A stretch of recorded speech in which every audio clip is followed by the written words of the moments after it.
அழகே உன்னை காணாமல் அன்னம் தண்ணீர் தொடமாட்டேன். ஆகாயத்தின் மறுபக்கம் சென்றால் கூட விடமாட்டேன். உன்னை காணும் முன்னே கடவுள் வந்தாலும் கடவுளை தொழ மாட்டேன்.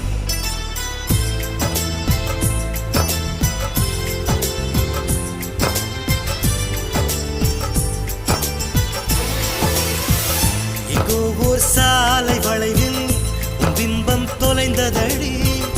அங்கே